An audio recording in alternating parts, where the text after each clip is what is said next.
Hello, ladies and gentlemen. Got a couple of stories here for you. Pretty important ones. Things you probably need to know about. A couple of things you probably don't know about.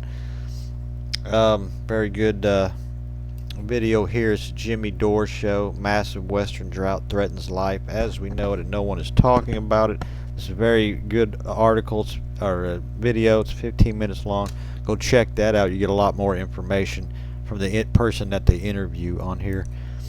But right now, the world has 6 months to avert major food crisis, says the UN, as Hormuz struggles to drag on. And here is the water supplies along the Colorado River Basin are in peril, and this is a major issue. Let me hit on this real fast here. The closure of the Strait of Hormuz is not a temporary destruction, but the start of a systematic shock to global food prices. The UN Food Energy said Wednesday.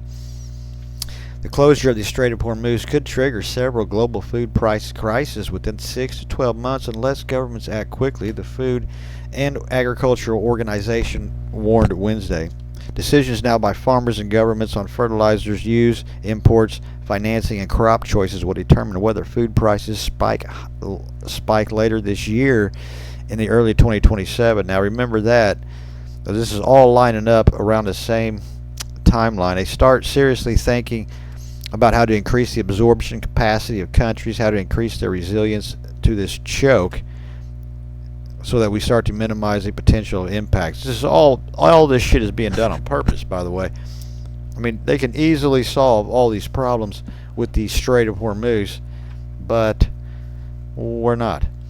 The impact is already showing. The FAO Food Price Index, which tracks monthly changes in international food commodity prices, rose for a third consecutive month in April, driven by high energy costs and disruptions linked to the Middle East conflict. The shock will unfold in stages, the agency said. Energy, then fertilizer, then seeds, then lower yields, then commodity, then prices, and finally food inflation. They're already, you got to think of the tariffs too. He's slapped on everything. Your seeds has got like is it 47% tariff? I can't remember what those are coming out of Greenland, I believe, or somewhere over there, and they've taxed the dog piss out of them for your fucking organic seeds. The FAO called on governments to find alternative trade routes to bypass Hormuz, avoiding imposing export restrictions and protect humanitarian food flows from any trade curbs. Yeah, well, I think the American people need to start talking about recalling all the elected officials, and I'm talking the president. Just fuck them all, man. I mean, listen, I can do a better job, okay? I know how to manage my checkbook. Okay, I mean, this should not, the only reason why it's hard and complicated is because of all of the fraud that is in there, all of the fucking fraudsters, the scammers, and that's all these politicians are. You and I can get out there and do this, and we would be very well off if the average person was in charge, because they are a better person. It's not about being smart, it's about being a good moral person who can manage money. And that's pretty much all it boils down to. I mean, have you ever been a manager? Like, you have a budget that comes to you. Now, in that type of shit, you got to actually make the sales. I've had businesses, I've had budgets, I've had management. I know how that goes. It ain't like that with these city things. Everything's stuck, and it just keeps more and more and more money coming in, and these people can't even balance the shit. They can't even budget. I mean, they're fucking useless. Anyway. Water supplies along Colorado River Basin in peril, experts say. The Colorado River Basin at its two largest reservoirs. Another thing about these people being fucking worthless, and they are, and then there's you and me, your sons, like with no jobs, can't fucking find any work, can't start a business, can't get a college certificate. You know what I mean? Because of these losers, everybody else is fucked over. Lake Mead and Lake Powell are facing potential record low water levels in the coming months due to a snow drought that impacted much of the West over the winter season. This has been going on for quite a while, by the way. It's way worse than this article says. Like I said, watch that Jimmy Dore video that he's got up. He goes over everything. Projections from the U.S. Bureau of Reclamation show. The 24-month study released by the Bureau of Reclamation which oversees water resource management, on Friday indicates that Lake Mead could reach a record low level of 1,036 feet of elevation in 2026. It's so low now it can't even pump water and do all that shit. Lake elevations indicate how much water is inside the reservoir. The Bureau Scenario Analyst looks at the end of the month elevations for both Lake Powell and Lake Mead, and they make the future projections based on the probable inflow. Alright. This is not a very good picture of it. They really are not showing. Well, you can see here, I wish they had an overview of the...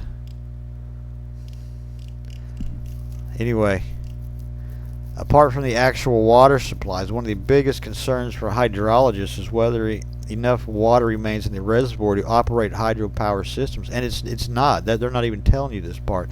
Another 2.5 million people are supplied by hydropower conducted in the Colorado River's hydroelectric facilities, such as the Hoover and Glen Canyon dams. The minimum surface elevation needed to generate power at the Hoover Dam is 1,050 feet, according to the Bureau. Anything below is considered inactive pool, and a dead pool exists of 895 feet in elevation. A dead pool is when water won't flow to the dam and is too low to flow downstream. And I think they're like almost there. Where is it? 1,036 feet is where they're at. 1,050 is where it starts to do in an active pool, and they're at 1,036 feet. That is that's probably when everything has to be pulled and rebuilt and you know what I mean, all those pumps and shit that are in there. I mean, god damn it, you ever mess with any kind of water pumps? I mean, there's a lot to that shit. Record low snowpack was followed by heat wave in March and served as a knockout punch. Yeah, because they've been in trouble for a few years for lack of runoff leading to the reservoir. There's rumor that we're supposed to get a good snow this year due to the way hurricanes are going, what I heard. We've been monitoring how the dismal thin snowpack melts travel down through the watersheds and how much reservoir recharge and stream flow we can expect this year. It's just exceedingly underperformed a normal situation. In other words, what they're saying is look out, because we're expecting snow, but to catch up to what we've lost over so many years, the West has been dealing with decades-long mega drought before atmospheric rivers of the winter 23-24 inundated I can't pronounce that word, the region with enough moisture to cause extreme flooding and alleviate drought conditions. This is further evidence of hydroclimate whiplash, the rapid shift between wet and dry conditions that has resulted from anthropogenic climate change.